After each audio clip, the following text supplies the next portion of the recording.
Kemudian ketika kita bicara tentang menghafal Al-Quran, tentunya tidak lepas dari cara membacanya, cara membaca dengan benar, cara membaca Al-Quran dengan benar yang mana itu terdapat dalam ilmu tajwid. Nah, ilmu tajwid ini sering ada bait yang dinukil ketika misalnya ada majelis-majelis tajwid yang Syekh menjelaskan misalnya man lam yujawwidil Qur'ana athimun. Nah, siapa yang tidak membaca Al-Quran dengan tajwid, tidak membaca Al-Quran dengan hukum-hukum yang benar, itu berdosa. Nah, ini sebetulnya bagaimana hukum mempelajari tajwid itu sendiri, Ustaz, dan apa penjelasan dosa di sini? Pertama, membaca Al-Quran ada kaidah-kaidah yang kita harus baca dengan benar, dengan sebagaimana Al-Quran turun.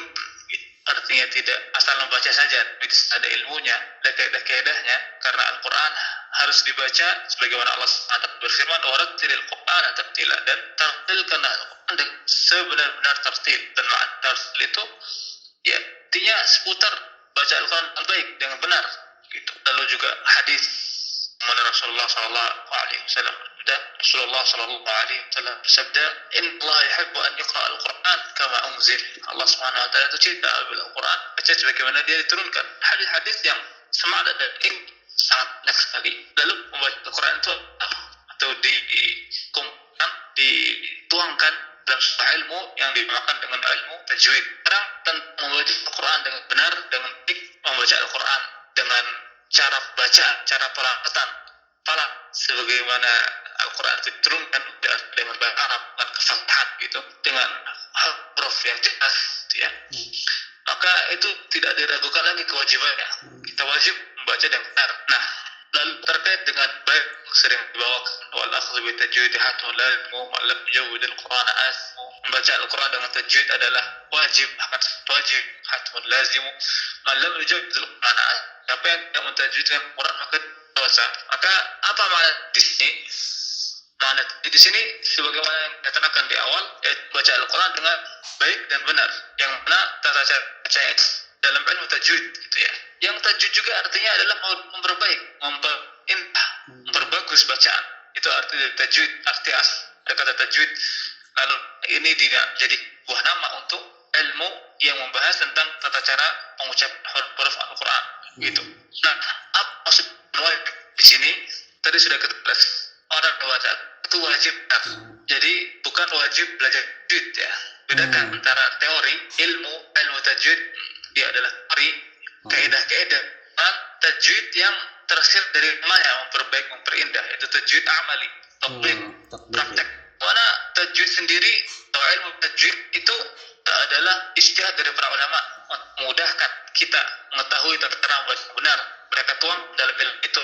Nah, dulu di zaman Rasulullah SAW, zaman para sahabat belum ada ilmu ini karena mereka orang Arab asli, orang Arab yang masih murni, gitu, belum tercampur mereka dengan logat-logat atau cara pengucapan bahasa lainnya.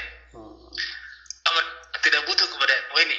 Artinya mereka belajar dengan yaitu mulut dengan mulut ke mulut gitu. Dari seorang murid duduk di depan gurunya, bagaimana cara pengucapannya, lalu si murid mau ikuti dalam takti. Artinya memperindah bacaan Al-Quran utamanya adalah talaqi ini, yaitu kita dengar dengan baik, kita lihat bagaimana sang guru mengucapkannya, lalu kita ikuti. Kita berusaha untuk mengucapkan sebagaimana si guru mengucapkan. Gitu. Ini yang utama. Dan kewajiban tadi adalah kewajiban seperti ini, kewajiban melafadzkan Al-Quran dengan baik dan benar, huruf Al-Quran dengan baik dan benar. Yang itu didapatkan dengan cara mempelajari tajwid. Tajwid apa maksud? Tajwid tatbiq, tajwid amal. Yang mana tajwid amali itu didukung oleh tajwid nazari. Namun dengan hanya talak saja dan hanya langsung dengar insyaallah sudah cukup untuk sampai pada menggugurkan kewajiban, begitu ya. Ya, jadi begitu, wajib adalah kita membaca dengan baik dan benar, dan masing-masing orang beda kondisinya. Maka tajwid yang dikatakan dengan tajwid bagi menjadi tajwid yang umum, tajwid yang kaidah-kaidah atau halal tajwid ya, yang dia terkait dengan membedakan huruf dan yang lainnya, seperti so dengan sa. Ini hanya berbeda sedikit, so tebal, sin tipis begitu saja.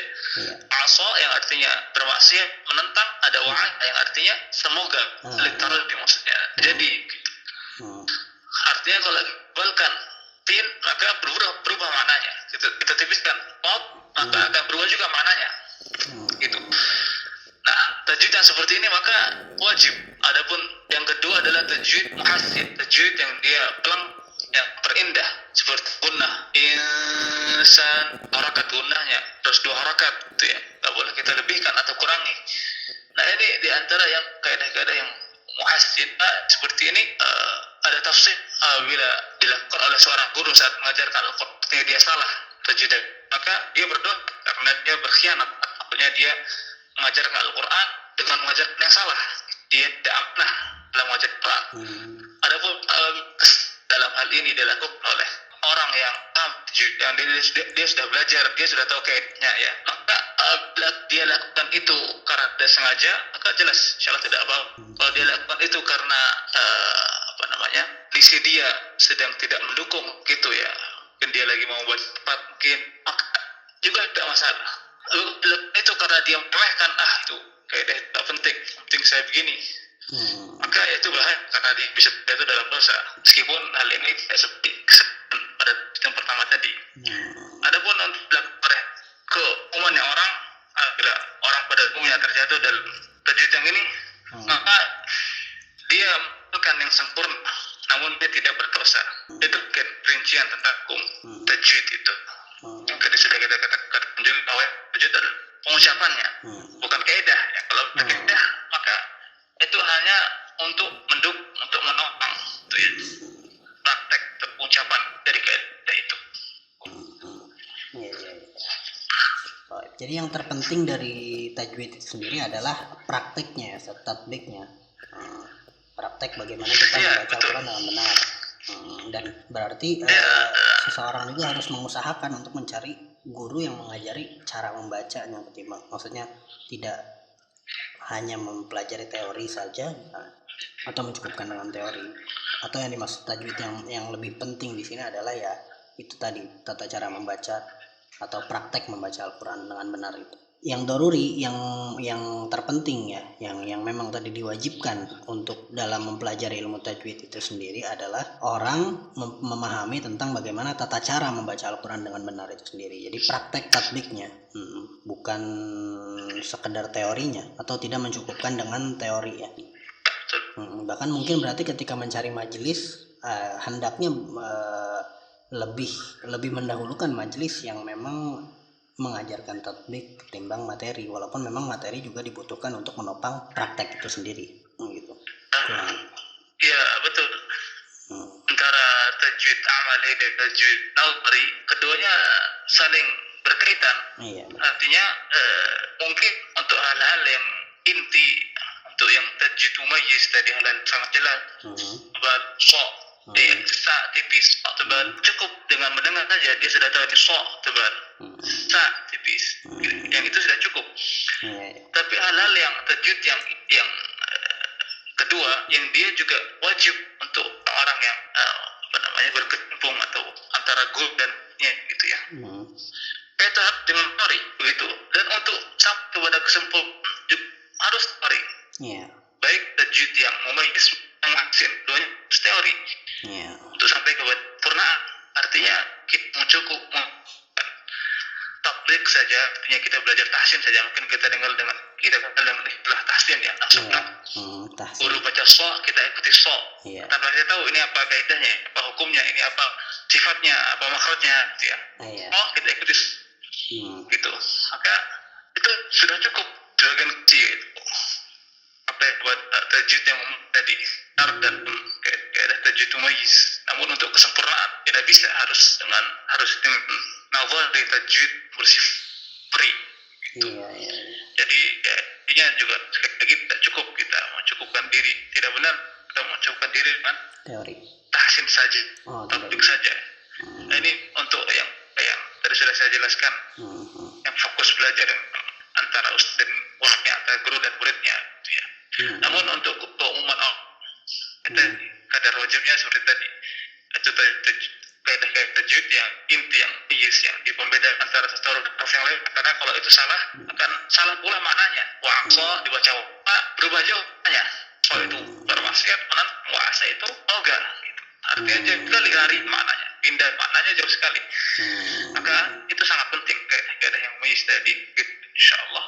Jadi yang memang paling penting dipelajari ya untuk antara seorang thalib ya, misalnya kewajiban atas seorang thalib yang memang punya kesempatan untuk belajar dengan gurunya, maka ini belajar tajwid, tatbik dan juga nadhari, dan kalau bisa diseimbangkan begitu ya. Dan untuk keumuman manusia, maksudnya kaum muslimin pada umumnya, maka kewajiban tajwid di sini adalah tajwid yang memang tadi ya yang bersifat ketika kesalahan-kesalahan itu merubah makna atau kesalahan-kesalahan yang bisa fatal dalam membaca, maka untuk menghilangkan itu semua gitu. Jadi kadar kewajibannya sampai menghilangkan kesalahan-kesalahan fatal dalam membaca Al-Qur'an ya. Seperti mungkin juga mad Ustaz bisa ya. Iya betul. Kemudian mad misalnya orang bacanya pendek atau ini, kemudian juga mempelajari harokat Al-Qur'an juga mungkin itu juga hal yang sangat daruri karena ihtimam terhadap harokat, karena mungkin orang salah baca harokat bisa berubah makna, yaitu tadi lebih ke hal-hal yang ketika salah itu akan menjadi fatal. Ya, ada sebuah asar yang masyhur yang menceritakan tentang kisah Ibnu Mas'ud bersama muridnya, atau Allah alam ini muridnya ataukah artinya Ibnu Mas'ud bertemu dengan tidak sengaja begitu. Orang sambil masuk membaca nama sadaqat lil fuqara'i wal masakin,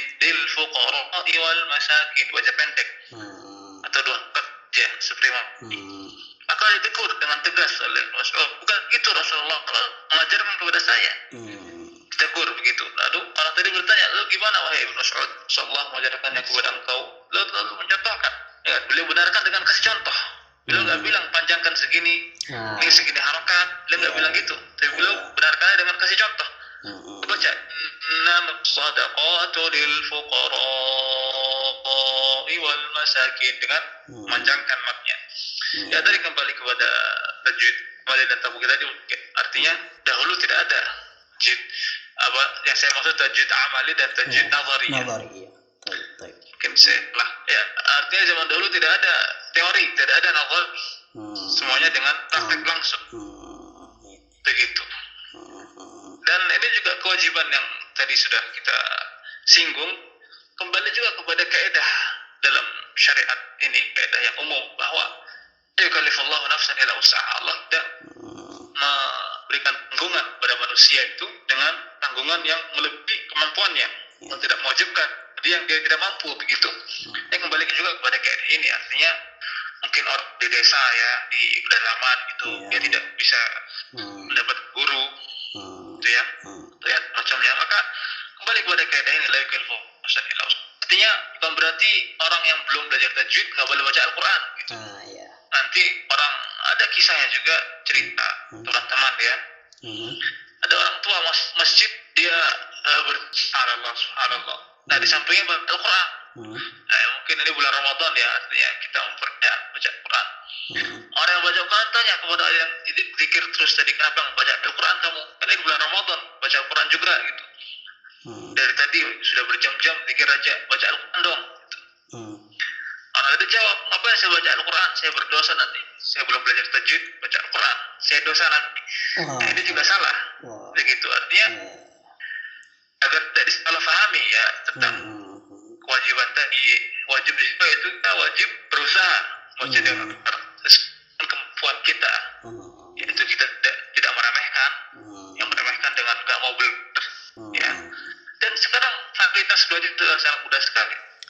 Kita dengarkan korek yang mereka membaca dengan tajwid yang sempurna ya. Nah, itu sudah cukup untuk mereka yang tidak bisa bertemu dengan guru. Gitu. Insyaallah. Masyaallah. Dan media orang juga banyak mungkin yang mengajar tajwid, mengajarkan tahsin semacam gitu. Bahaya juga kalau sampai punya pemikiran ya tidak mau membaca Al-Quran karena merasa tidak berhak, misalnya karena belum belajar tajwid atau takut berdosa gitu. Karena mungkin ada yang berlebihan dalam hal ini. Tajwid yang nggak tajwid dosa, seperti yang ada di bait siapa yang tidak mentajwid, kalau bilang siapa yang tidak mentajwidkan Al-Quran maka dia berdosa. Dia berlebihan dalam menerapkan bait ini. Ya semua orang yang telah bacaannya dosa kan.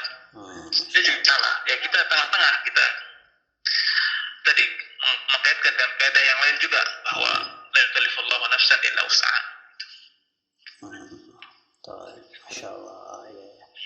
Ya, Anda juga teringat penjelasan Syekh Abdul Karim waktu itu beliau pernah memaparkan bahwa tajwid tatbiqi itu tajwid tatbiqi itu 80% dari 100% belajar Al-Quran gitu. Jadi 20%-nya itu nadhari, 80%-nya tatbiqi, maka ihtimam di tatbiqi lebih besar dan nadhari itu melengkapi begitu.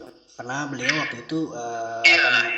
waktu itu sedikit mengomentari karena orang-orang banyak ingin ihtimam membahas kitab. Syekh, kita ingin bahas kitab.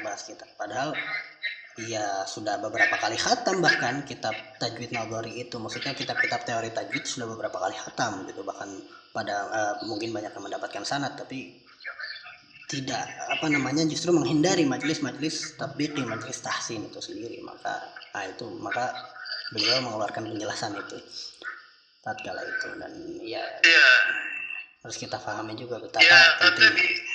Sudah kita singgung juga bahwa memang misalnya tajwid tatbiqi itu yang utama, dan itulah adanya. Itu artinya dahulu mereka guru mengajarkan kepada muridnya dengan mencontohkan langsung gitu.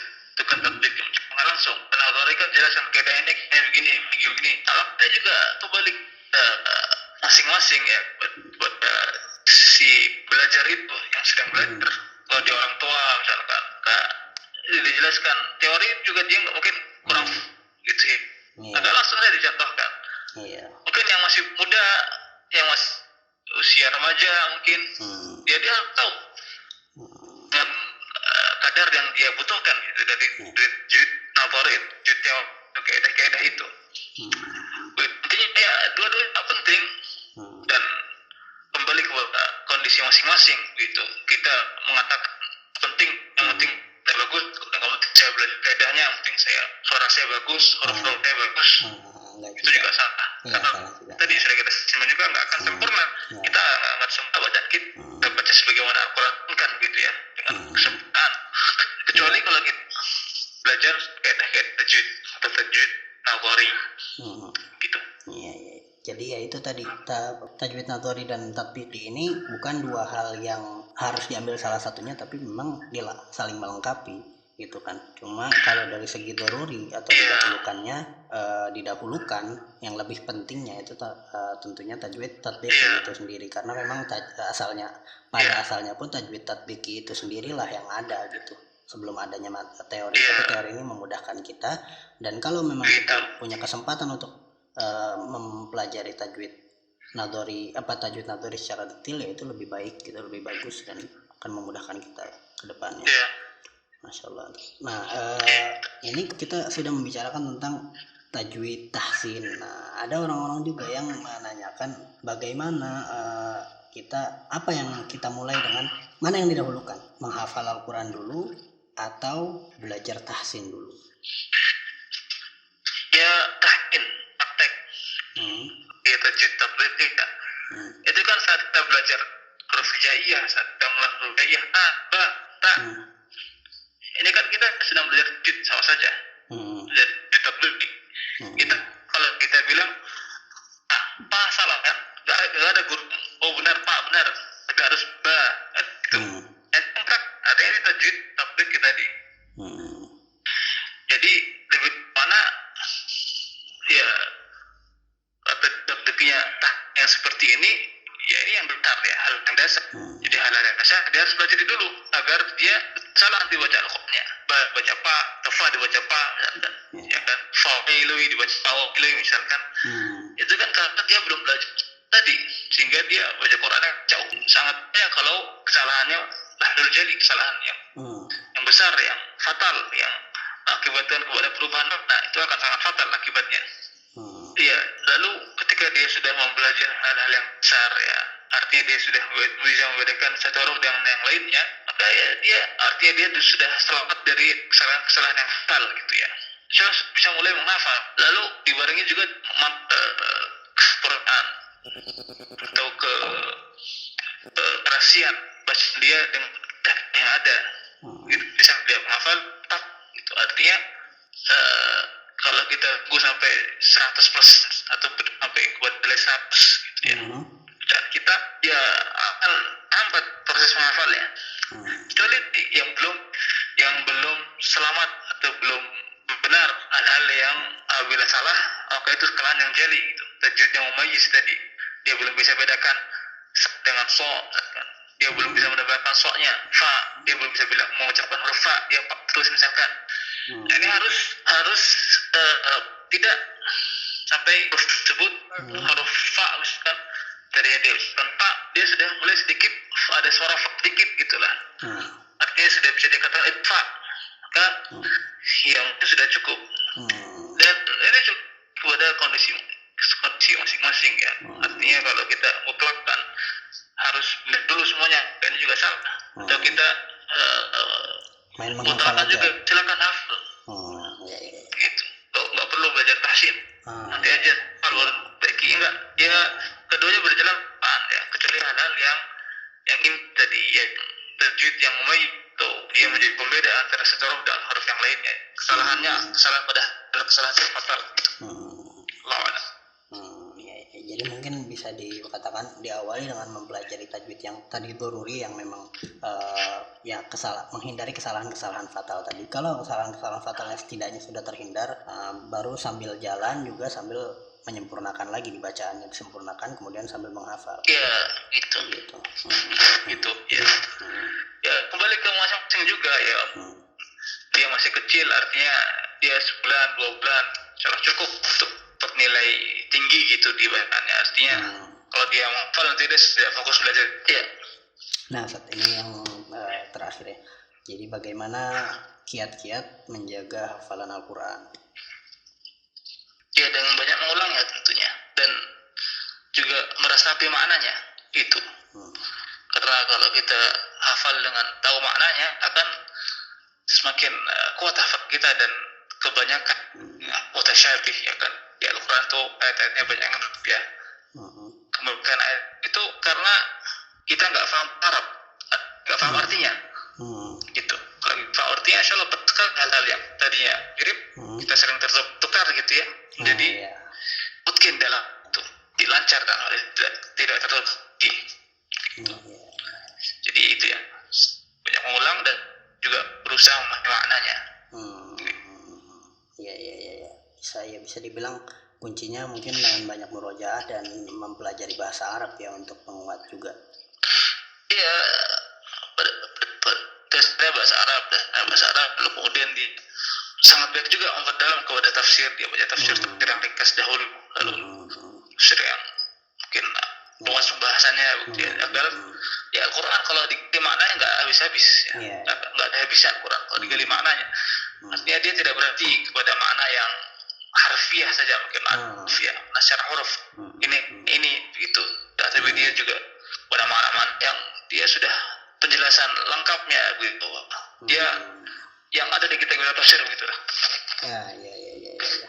Jadi menguatkan dengan memahami maknanya. Maka kayak ketika kita paham ma'anil Quran, mempelajari ma'anil Quran secara lebih mendalam, itu akan memperkuat hafalan kita ya, menguatkan hafalan kita ya, terutama di ayat-ayat yang memang mirip satu dengan yang lainnya misalnya. Iya. Atau antara kadang-kadang misalnya ayat yang sering tertukar ya. Ana juga kadang mencontohkan misalnya di akhir surat Al-Zalzalah ya, famay ya'mal itu kan 2 ayat terakhir kan menggunakan famay ya'mal dan wamay ya'mal, dan itu juga ada khairon ada syarron. Nah itu ketika kita paham kan, baik dulu atau buruk dulu gitu. Amal baik dulu atau amal buruk dulu, itu. Nah itu akan memudahkan kita untuk tidak tertukar ya. Itu contoh kecilnya itu. Atau ditatbikan hal-hal yang lebih luas ya akan lebih memudahkan kita lagi, karena mungkin kalau ayat surat yang lebih panjang lebih banyak lagi ayat yang mirip. Misalnya ada yang ayat yang diawali dengan alam taro, ayat yang diawali dengan ya ayyuhalladzina amanu itu banyak sekali, dan kalau kita paham maknanya dan letak apa yang dibicarakan dalam ayat ini misalnya di lembar ini, maka kita akan lebih kuat ketimbang kita hafal secara tekstual tidak paham atau belum paham. Itu akan lebih menukar gitu. Masya Allah. Baik Ustaz, jazakumullah khair Ustaz atas sharingnya. Ya, semoga bermanfaat ya, dan mungkin yang disampaikan tadi adalah lebih kepada bagaimana yang seharusnya ya, bukan bagaimana ketika berbicara pengalaman dan kemudian tadi bukan bagaimana saya gitu ya, tapi bagaimana seharusnya gitu. Iya, Masya Allah. Dan ya mohon maaf apabila ada kesalahan yang mungkin kurang pas begitu. Insyaallah ya disempurnakan dengan yang lainnya insyaallah. Insyaallah. Barakallahu fiik Ustaz. Sebentar lagi udah Hamin berapa pulang ke Indonesia? Iya. Terus Safir bisa lama insyaallah Ustaz. Ya, hari bisa lusa insyaallah berangkat ke Jeddah sudah. Masyaallah. Insyaallah. Waalaikumsalam Ustaz. Barakallahu fiikum. Ya, amin. Baik, kita cukupkan sampai di sini. Baik insyaallah. Ya. Rabbuna yahfadzak wa yar'ak. Wa iyyak. Assalamualaikum warahmatullahi wabarakatuh. Assalamualaikum.